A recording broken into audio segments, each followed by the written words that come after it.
Ada hal-hal dalam sejarah yang seharusnya tidak dibuka kembali. Selamat datang di waktu terlarang.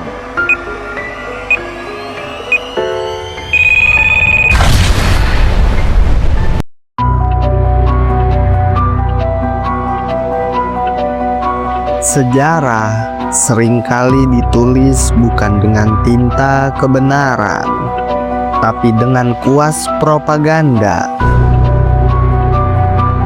Kita diajarkan bahwa setelah runtuhnya Kekaisaran Romawi Barat pada tahun 476 Masehi, dunia, khususnya Eropa, masuk ke dalam sebuah periode panjang yang disebut Abad Kegelapan.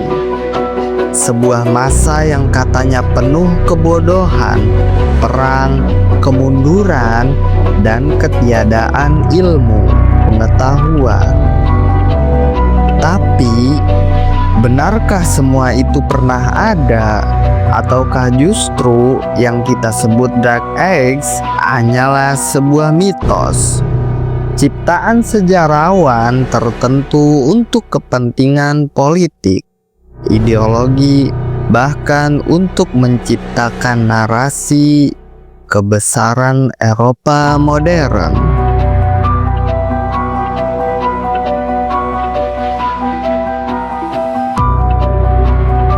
Hari ini, mari kita telusuri dengan hati-hati satu persatu bukti yang menunjukkan bahwa abad kegelapan tidak pernah ada. Kita mulai dari pertanyaan sederhana. Siapa yang pertama kali menyebut masa itu sebagai abad kegelapan? Jawabannya adalah Petrarch, seorang penyair dan sarjana Italia abad ke-14. Ia hidup di era yang kini kita sebut Renaissance, masa di mana Eropa mulai menghidupkan kembali minat pada seni, filsafat, dan ilmu pengetahuan klasik Yunani Romawi.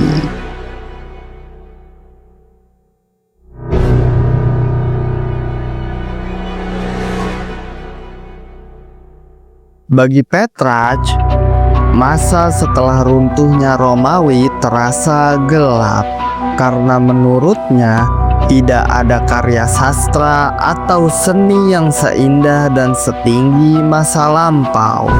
Tetapi penting dicatat, kata gelap di sini adalah metafora pribadi, bukan fakta sejarah. Itu adalah pandangan subjektif seorang intelektual yang merindukan kejayaan klasik. Namun, metafora ini tidak berhenti di sana. Pada abad-abad berikutnya, sejarawan Renaissance dan kemudian para filsuf pencerahan mengadopsi istilah tersebut. Mereka menggambarkan abad pertengahan sebagai periode stagnan, gelap, dan tidak produktif, semata untuk menonjolkan era mereka sendiri sebagai terang dan penuh kemajuan.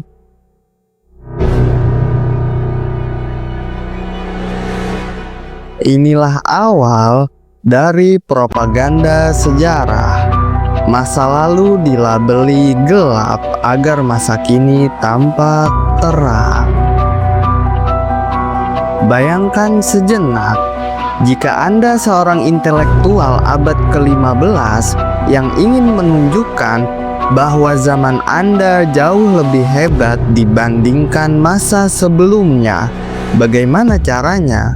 Tentu dengan merendahkan masa lalu. Kaum Renaissance menyebut diri mereka Renascita, kelahiran kembali. Mereka ingin dunia percaya bahwa selama 1000 tahun Eropa tenggelam dalam kebodohan hingga mereka hadir sebagai penyelamat.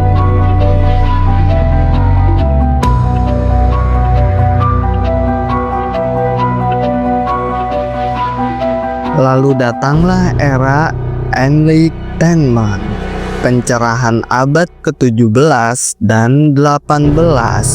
Para filsuf seperti Voltaire, Diderot, dan Montesquieu mempopulerkan gambaran gereja Katolik sebagai pengekang ilmu pengetahuan. Abad pertengahan disebut sebagai. Mari kita bongkar satu persatu mitos tentang abad pertengahan. Mitos pertama, ilmu pengetahuan berhenti. Faktanya, justru di masa ini lahir banyak inovasi penting. Bajak berat dan sistem rotasi 3 lapis meningkatkan produktivitas pertanian. Jam mekanik pertama diciptakan di Eropa pada abad ke-13. Kacamata ditemukan membantu sarjana membaca manuskrip. Universitas pertama berdiri, Bologna, Paris, dan Oxford. Arsitektur gotik dengan lengkung runcing dan kaca patri menciptakan katedral megah yang hingga kini masih berdiri. Mitos kedua, seni dan sastra berhenti berkembang. Faktanya, lahir karya epik seperti Beowulf, Divine Comedy karya Dante, dan musik Gregorian. Manuskrip iluminasi dengan ilustri emas yang indah diproduksi di biara-biara.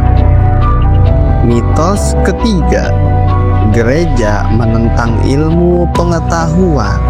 Faktanya, banyak ilmuwan justru adalah rohaniawan. Roger Bacon, pendukung metode eksperimental. Albertus Magnus, ahli alam yang mempelajari kimia, botani, dan zoologi.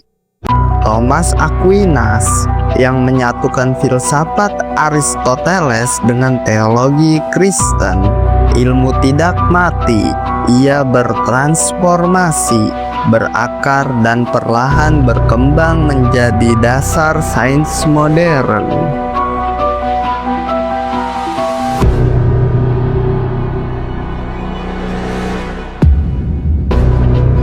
Ketika sebagian kecil Eropa mengalami masa sulit, dunia Islam justru berada di puncak kejayaan. Di Baghdad berdiri Bait Al-Hikmah, House of Wisdom, pusat penerjemahan dan penelitian yang mengumpulkan naskah Yunani, Persia, dan India. Ilmuwan Muslim bukan sekedar menerjemahkan, tapi mengembangkan. Al-Khawarizmi menemukan Aljabar. Ibnu Sina menulis Canon of Medicine, rujukan kedokteran hingga abad ke-17. Al-Hazen Ibnu Haytami meletakkan dasar ilmu optik modern. Ibnu Khaldun mencetuskan teori sejarah dan sosiologi.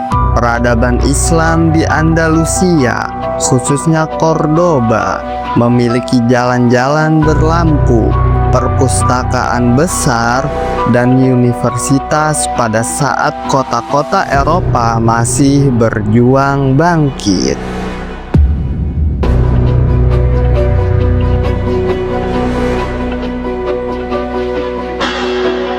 Dari dunia Islam inilah ilmu pengetahuan kembali ke Eropa lewat penerjemahan di Toledo, interaksi di Sicilia, dan bahkan melalui perang salib.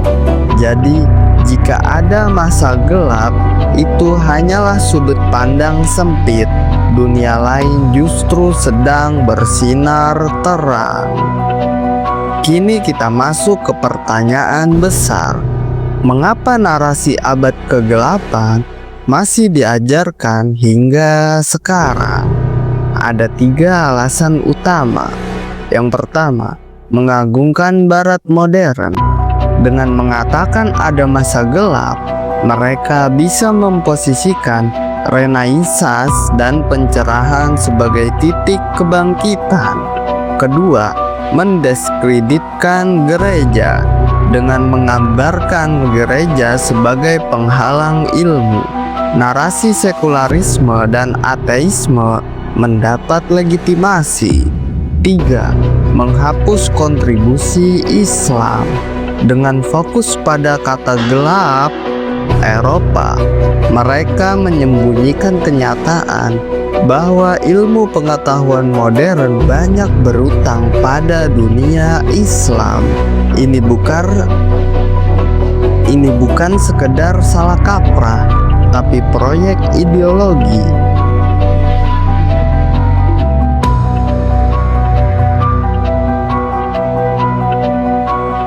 Bukti nyata menolak adanya abad kegelapan. 1. Universitas lahir di abad pertengahan masih bertahan hingga saat ini. 2. Arsitektur katedral gotik, istana, benteng bukannya tanda kemunduran, melainkan inovasi luar biasa pada saat itu. 3. Ilmu alam, pemikiran tentang gravitasi, optik, dan logika justru berkembang di abad ini. 4. Ekonomi, perdagangan internasional tumbuh, sistem perbankan lahir di Italia. 5. Budaya, puisi, musik, teater religius berkembang pesat. Apakah semua ini bisa disebut gelap? Atau justru kita telah ditipu oleh narasi sejarah yang menyederhanakan kenyataan?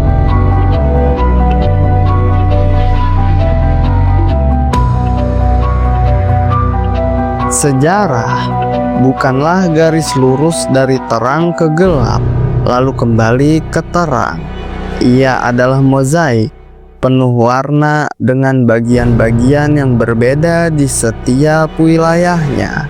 Bagi dunia Islam, abad ke-8 hingga abad ke-13 adalah masa emas.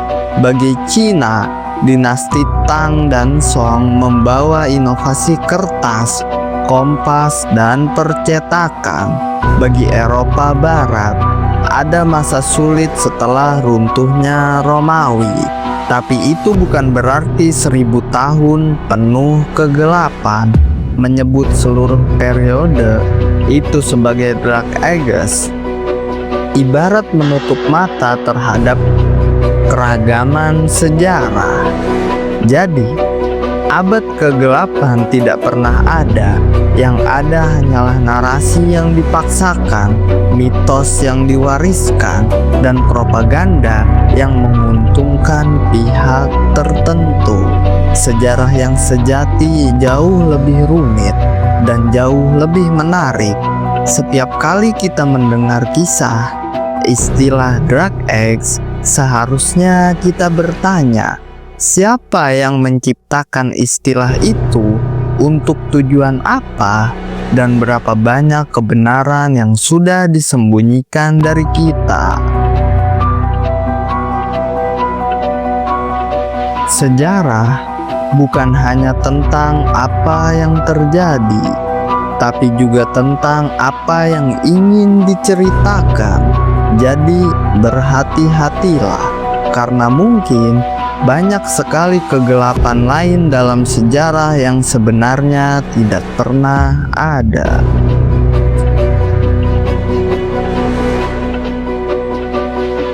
Kalau kalian suka pembahasan ini, jangan lupa like dan subscribe, karena di channel ini kita akan terus menyingkap misteri sejarah yang sering ditutup rapat oleh narasi resmi.